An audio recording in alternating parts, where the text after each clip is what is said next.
Current spread and intensity of flu, especially its variant H3N2, are very concerning. ये क्या हो गया? उम्मीद है इतनी इंग्लिश तो आप समझ ही गए होगे और सीरियसली अब तो मैं परेशान हो गया हूँ। मतलब देखो, तुम्हारा पता नहीं पर मेरी नजर हमेशा ही न्यू वायरसेस पर टिकी होती है और जितना हो सकता है मैं इन वायरसेस को इग्नोर करने की कोशिश करता हूँ ताकि मैं कोई भी ऐसे लुलुपुचू वायरस के बारे में तुम्हें ना बताऊं। मतलब कि जितने इंपॉर्टेंट और जितने वाकई में लाइफ थ्रेटनिंग है उनके बारे में ही तुम्हें अवेयर कर सकूं। लेकिन फिर भी कुछ वायरसेस का जिक्र बार बार होने लगता है और मेन स्ट्रीम हो जाता है। ऐसे में फिर मैं आपके लिए वीडियो बनाता हूं ताकि इन्फॉर्मेशन पहुंच जाए और कोई भी इन्फॉर्मेशन गैप ना रहे। तो एक बार फिर मैं आ चुका हूं एक न्यू वायरस की इन्फॉर्मेशन लेकर जो इंडिया में एक कंसर्न बनता जा रहा है और ये उसका एक अर्ली स्टेज है। हाँ, हम बात करने वाले हैं H3N2 वायरस की, जिसकी न्यूज हर तरफ सर्कुलेट हो रही है और लास्ट वीक ही 3 स्टेट में इसके हंड्रेड्स ऑफ केसेस रजिस्टर हुए हैं। तो चलो करते हैं H3N2 वायरस का पोस्टमार्टम और देखते हैं कि क्या है इस वायरस में खास, अभी तक इसके कितने शिकार हुए हैं और क्या ये हमारे लिए कंसर्निंग भी है या फिर नहीं। तो थोड़ा इंतजार करो, H3N2 वायरस का पोस्टमार्टम करेगा ये मंदबुद्धि बालक। आपको याद हो तो सिर्फ 2 महीने पहले ही वास्तव में एक ज़ॉम्बी कोरोना वायरस का वेरिएंट फैलना शुरू हुआ था। जपान मधल्या संशोधकांनी कोरोनाच्या झोंबी इन्फेक्शनची भीती व्यक्त केली। आप भी देखकर चौंक गए थे और मैंने भी उस पर वीडियो बनाई थी कि आखिर ऐसा क्यों कहा जा रहा है। धीरे धीरे हमें ज्यादा बातें पता नहीं चली और वो बात भी दब गई। देखो, हम ऑलरेडी कई बार ये बात जान चुके हैं कि वायरस म्यूटेट करते हैं और कोरोना वायरस भी म्यूटेट होकर कई बार न्यू वेरिएंट में आ चुका है, इसलिए किसी ने अब ध्यान देना उतना इम्पोर्टेंट नहीं समझा। लेकिन अब एक नया वायरस दस्तक दे चुका है। हाँ, और ये कोरोना वायरस से बिल्कुल ही अलग है। इसका नाम है H3N2 virus.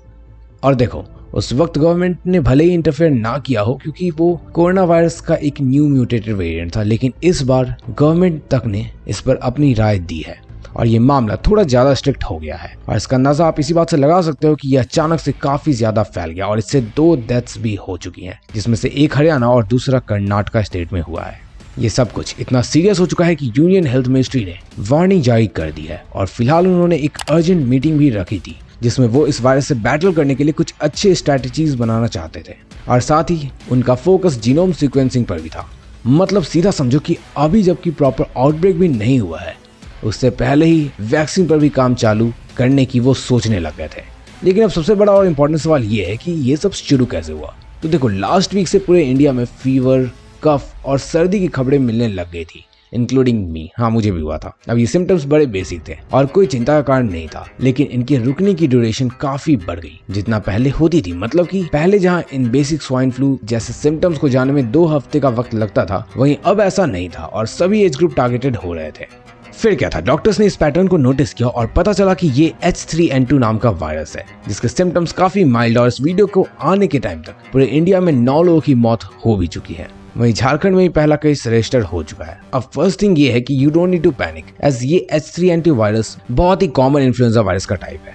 Normally influenza 4 types के होते हैं, जैसे कि इन्फ्लुएंजा A, B, C और D, जिनमें से A और B वायरस सीजनल होते हैं, जिसे हम लेमन लैंग्वेज में फ्लू भी कहते हैं। ये सीजनल फ्लू काफी ज्यादा म्यूटाजेनिक होते हैं, मतलब कि बहुत तेजी से स्प्रेड और म्यूटेट करते हैं और हमारे इम्यून सिस्टम को बार बार हरा देते हैं। इसी वजह से लोग जनवरी और मार्च के बीच में काफी ज्यादा इस फ्लू की चपेट में आते हैं। फ्लू वायरसेस वैसे तो कभी इतने घातक नहीं होते, लेकिन कभी कभी ये वायरसेस ज्यादा सीवियर भी हो सकते हैं, जैसे कि अभी के केस में हो रहा है। और H3N2 virus influenza A virus का ही एक सब टाइप थोड़ा सीवियर हो गया है।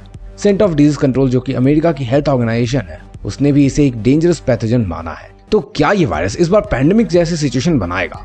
अगर हम पुराने रिकॉर्ड देखें तो हमें कुछ हिंट मिल सकते हैं।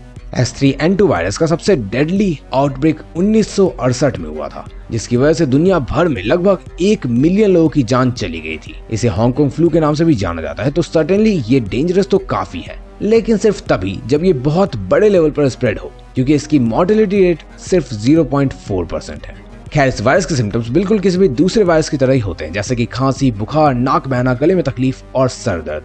मतलब कि इसमें कोई रॉकेट साइंस नहीं है। लेकिन अब ज्यादातर केसेस में खांसी 3 हफ्तों तक चालू है, जिसे मेडिसिन से क्योर किया जा रहा है। तो ये सिंपली हमारे लिए फिलहाल उतना रेलेवेंट नहीं है। लेकिन क्योंकि सालों पहले 1968 में इससे मिलियंस ऑफ लोगों की जान गई थी, तो हमारा ये जानना बेहद जरूरी है कि क्या ये हमारे लिए अभी कंसर्निंग है। अगर हाँ, तो क्यों?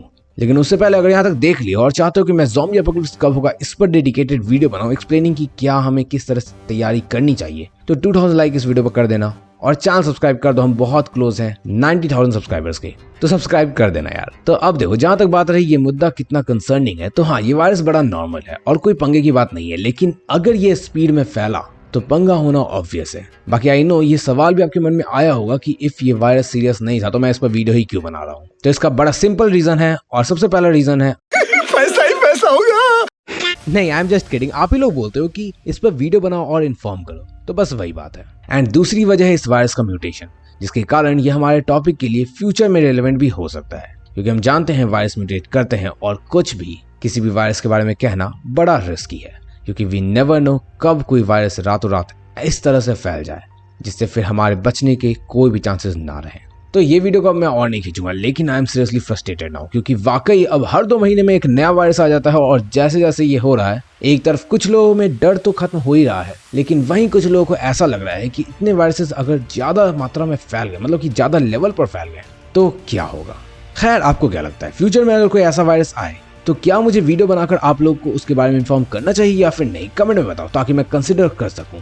बाकी तुम्हें अगर ये जानना है कि कैसे ज़ॉम्बी एपोकलिप्स के लिए वायरस बन सकती है तो लेफ्ट साइड पर क्लिक करके देख लेना, और वहीं अगर तुम्हें ये जानना है कि आउटब्रेक की शुरुआत कौन करेगा तो राइट साइड पर क्लिक करके उसे भी देख लेना। बाय।